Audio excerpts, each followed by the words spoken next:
नमस्कार। आज के टेस्ट में हम लोग संविधान से संबंधित कुछ महत्वपूर्ण प्रश्नों पर चर्चा करने वाले हैं। पहला प्रश्न आप लोगों के सामने है, निम्न कथनों पर विचार कीजिए। पहला कथन है, संविधान की प्रस्तावना विधायिका की शक्ति का स्रोत है और उसकी शक्तियों पर प्रतिबंध लगा सकती है। दूसरा, संविधान की प्रस्तावना न्यायोचित है और इसकी व्यवस्थाओं को न्यायालय में चुनौती दी जा सकती है।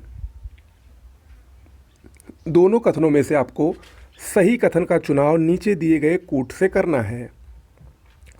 देखिए, अगर इन दोनों कथनों को आप लोग एक बार देखें तो ये दोनों कथन ही गलत हैं। तो यानी इसमें से ना तो एक ही सही है और ना तो दो ही सही है। तो ये सही क्या होगा, इसको देखिए, संविधान की प्रस्तावना ना तो विधायिका की शक्ति का स्रोत है और ना ही विधायिका की शक्तियों पर किसी प्रकार का प्रतिबंध लगाती है। ओके, प्रस्तावना गैर न्यायिक है, अर्थात इसकी व्यवस्थाओं को न्यायालय में चुनौती नहीं दी जा सकती है। तो इस प्रकार से ये दोनों कथन क्या हैं, गलत हैं। ठीक है। अगला प्रश्न है, निम्नलिखित में से कौन सा लक्षण भारतीय संविधान के एकात्मक लक्षण को प्रदर्शित करता है। तो अगर देखें इसमें से तो राज्यपाल की नियुक्ति ये भारतीय संविधान के एकात्मकता को प्रदर्शित करता है, एकात्मक लक्षण को प्रदर्शित करता है। ठीक है। राज्यपाल की नियुक्ति राष्ट्रपति द्वारा की जाती है एवं राज्यपाल राष्ट्रपति के प्रसाद पर्यंत ही पद पर बने रहता है। यह भारतीय संविधान का एकात्मक लक्षण है। ओके। अगला प्रश्न है, 1946 में गठित अंतरिम सरकार में वित्त मंत्री कौन थे। 1946 में जब भारत की अंतरिम सरकार का गठन हुआ तो उस समय वित्त मंत्री थे लियाकत अली खान। ये प्रश्न कई बार आ चुका है। लियाकत अली खान उस समय वित्त मंत्री थे। देखिए, 24 अगस्त 1946 को पंडित जवाहरलाल नेहरू के नेतृत्व में भारत की पहली अंतरिम राष्ट्रीय सरकार का गठन किया गया था। इस अंतरिम सरकार में विभागों को आपस में बांटा गया और जो विभागों को बांटा गया उसके प्रमुख कौन थे, यानी कौन सा विभाग किसको मिला, इसके बारे में आप लोग देख लीजिए ये लिस्ट और इसको याद कर लीजिएगा। इसमें से अक्सर क्वेश्चन पूछता रहता है। जवाहरलाल नेहरू को राष्ट्रमंडल संबंध और विदेश मामलों का विभाग दिया गया। सरदार वल्लभ भाई पटेल को गृह, सूचना और प्रसारण का विभाग। डॉक्टर राजेंद्र प्रसाद खाद्य एवं कृषि मंत्री थे। जॉन मथाई उद्योग और नागरिक आपूर्ति विभाग था इनके पास। जगजीवन राम के पास श्रम विभाग। सरदार बलदेव सिंह रक्षा विभाग। लियाकत अली खान वित्त विभाग। सी राजगोपालाचारी शिक्षा और कला। आई चुंदरीगर वाणिज्य। गजनफर अली खान स्वास्थ्य। योगेंद्र नाथ मंडल विधि। अब्दुल रब नस्तार डाक, वायु, रेलवे और संचार। CH भाभा कार्य, खनन और ऊर्जा। तो ये कुछ प्रमुख विभाग थे जो कि 1946 में गठित भारत की अंतरिम सरकार में बांटे गए थे। अगला प्रश्न बहुत ही महत्वपूर्ण प्रश्न है, बहुत ही अच्छा प्रश्न भी है। भारतीय नागरिकता का त्याग किस प्रकार से हो सकता है। देखिए, भारतीय नागरिकता किसी अन्य देश की नागरिकता ग्रहण करने पर भी जा सकती है, बिल्कुल सही है। नागरिकता का स्वैच्छिक रूप से त्याग करने पर भी नागरिकता जा सकती है और भारत सरकार द्वारा अगर वंचित किया जाए आपको नागरिकता से तब भी नागरिकता जा सकती है। यानी उपर्युक्त सभी, ऑप्शन डी इसमें सही होगा। इसकी व्याख्या थोड़ा ठीक से देख लीजिए। देखिए, किसी भारतीय की नागरिकता का त्याग निम्न प्रकार से होगा। कैसे? किसी अन्य देश की नागरिकता ग्रहण करने पर, नागरिकता का परित्याग करने पर, भारत सरकार द्वारा नागरिकता से वंचित करने पर। इन तीन प्रकार से भारत के नागरिकों की नागरिकता जा सकती है। और इसके अलावा भी निम्नलिखित आधारों पर भी भारतीय नागरिकता को वंचित किया जा सकता है यदि वह संविधान के प्रति अनिष्ठा दिखाता है, युद्ध काल में शत्रु की सहायता करता है, गलत तरीके से नागरिकता प्राप्त करता है, पंजीकरण या देशीयकरण के द्वारा नागरिकता प्राप्त करने के 5 वर्ष के भीतर किसी अन्य देश द्वारा 2 वर्ष की सज़ा पाता है। तो इन सभी कारणों से भी उसको भारत की नागरिकता से वंचित किया जा सकता है।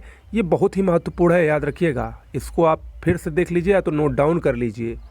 मैं इसीलिए इतने धीमे धीमे इसको व्याख्या पढ़ रहा हूँ ताकि आपको मौका मिले पॉइंट टू पॉइंट नोट करने का, जिससे आपको बाद में आसानी हो। ओके।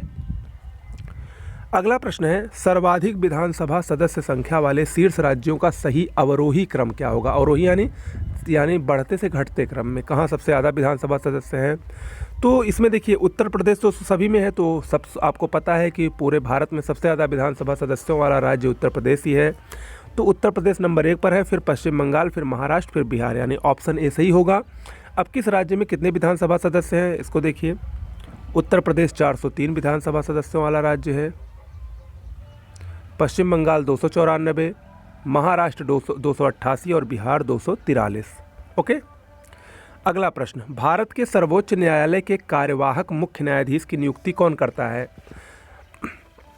अगर जो भारत का मुख्य न्यायाधीश होता है वो किसी कारणवश अपने पद का निर्वहन नहीं कर पाता है, अपने दायित्व का निर्वहन नहीं कर पाता है, तो उसके स्थान पर उसकी कार्यवाहक मुख्य न्यायाधीश की नियुक्ति की जाती है सर्वोच्च न्यायालय में। तो इसको नियुक्त करता है, आप सभी को पता होगा, राष्ट्रपति। ऑप्शन सी इसमें सही है। सर्वोच्च न्यायालय के कार्यवाहक मुख्य न्यायाधीश की नियुक्ति भारत के राष्ट्रपति द्वारा संविधान के अनुच्छेद 126 के अंतर्गत की जाती है। अनुच्छेद याद रखिएगा, 126 मोस्ट इंपॉर्टेंट है। अगला, निम्न में से किसमें तदर्थ न्यायाधीश हो, यानी एडहॉक पर जो न्यायाधीश होते हैं उनकी नियुक्ति की जा सकती है? तो देखिए, जो तदर्थ न्यायाधीश हैं, एडहॉक वाले न्यायाधीश हैं, उनकी नियुक्ति सिर्फ और सिर्फ सर्वोच्च न्यायालय में ही हो सकती है। उच्च न्यायालय में नहीं हो सकती है, ना अधीनस्थ न्यायालय में हो सकती है। याद रखिएगा, सुप्रीम कोर्ट में ही तदर्थ न्यायाधीशों की नियुक्ति होती है। भारतीय न्यायपालिका में तदर्थ न्यायाधीशों की नियुक्ति का प्रावधान वो फ्रांस के संविधान से लिया गया है। तदर्थ न्यायाधीश केवल सर्वोच्च न्यायालय में ही नियुक्त किए जा सकते हैं, उच्च न्यायालय में नहीं। ठीक है। अगला प्रश्न मोस्ट इंपॉर्टेंट है, ये भी प्रश्न अच्छा प्रश्न है। निम्न में से कौन संविधान सभा की प्रारूप समिति का सदस्य नहीं था? प्रारूप समिति ये 7 सदस्यीय समिति थी अध्यक्ष को लेकर, जिसके अध्यक्ष डॉक्टर भीमराव अंबेडकर थे। इसमें से यस वर्दाचारी ये इसके सदस्य नहीं थे, बाकी शेष तीनों इसके सदस्य थे। इसकी व्याख्या को अच्छे से देख लीजिए। संविधान की प्रारूप समिति का गठन 29 अगस्त 1947 को हुआ था। इसमें 7 सदस्य थे। डॉक्टर भीमराव अंबेडकर अध्यक्ष थे इसके, अल्लादी कृष्णा स्वामी अय्यर थे, सैयद मोहम्मद सादुल्ला थे, डॉक्टर KM मुंशी थे, N गोपाल स्वामी आयंगर भी थे, TT कृष्णामाचारी थे। ये DP खेतान की मृत्यु के पश्चात उनके स्थान पर आए थे। पहले सदस्य DP खेतान थे, लेकिन उनकी मृत्यु हो गई तो उनके स्थान पर TT कृष्णामाचारी को बनाया गया। और N माधवराव ये भी BL मित्र के त्यागपत्र के बाद उनके स्थान पर आए थे। ठीक है। और ये जो यशवर्दाचारी थे, जो ऑप्शन में दिया गया है, ये संविधान सभा की नागरिकता पर जो तदर्थ समिति बनी थी उसके अध्यक्ष थे यशवर्दाचारी। ठीक है, तो ये आप लोग नोट डाउन कर लीजिएगा। अगला प्रश्न है, पर्यावरण को बेहतर बनाना, जंगल और वन्य जीव की रक्षा का प्रावधान संविधान के किस अनुच्छेद में लिया गया है? ये भारत का नीति निर्देशक तत्व है और ये अनुच्छेद 48A में है, 48A में। ऑप्शन ए इसमें सही होगा। देख लीजिए आप, देखिए 42वां संविधान संशोधन अधिनियम जो है 1976 में जो लागू हुआ था, उसके द्वारा नीति निर्देशक तत्वों की सूची में 4 नए तत्वों को जोड़ा गया था। वो कौन कौन से थे? पहला संशोधन अनुच्छेद 39 में किया गया, उसमें जोड़ा गया बच्चों के स्वस्थ विकास के लिए अवसरों को सुरक्षित करना। 39A में क्या जोड़ा गया? समान न्याय को बढ़ावा देने और गरीबों को मुफ्त कानूनी सहायता प्रदान करने के लिए उपाय। अनुच्छेद 43A में उद्योगों के प्रबंधन में श्रमिकों की भागीदारी को सुरक्षित करने के लिए कदम उठाना। और 48A में पर्यावरण को बेहतर बनाना, जंगल और वन्य जीव के रक्षा के उपाय करना। ओके, तो ये 4 चीज़ें 42वें संविधान संशोधन के द्वारा जोड़ी गई थी नीति निर्देशक तत्वों में। अगला है, आपातकाल के दौरान अनुच्छेद 358 के प्रभाव स्वरूप कौन से मूल अधिकार का निलंबन होता है? ये आपको बताना है। देखिए, अनुच्छेद 358 के प्रभाव स्वरूप जब आपातकाल लगता है तो अनुच्छेद 19 से संबंधित जो सभी मूल अधिकार होते हैं, जिसको स्वतंत्रता का अधिकार कहा जाता है, वो सभी निलंबित हो जाते हैं। देखिए व्याख्या इसकी देखिए, आपातकाल की घोषणा होने पर अनुच्छेद 358 स्वतः ही अनुच्छेद 19 से संबंधित सभी मूल अधिकारों को आपातकाल की संपूर्ण अवधि के लिए निलंबित कर देता है।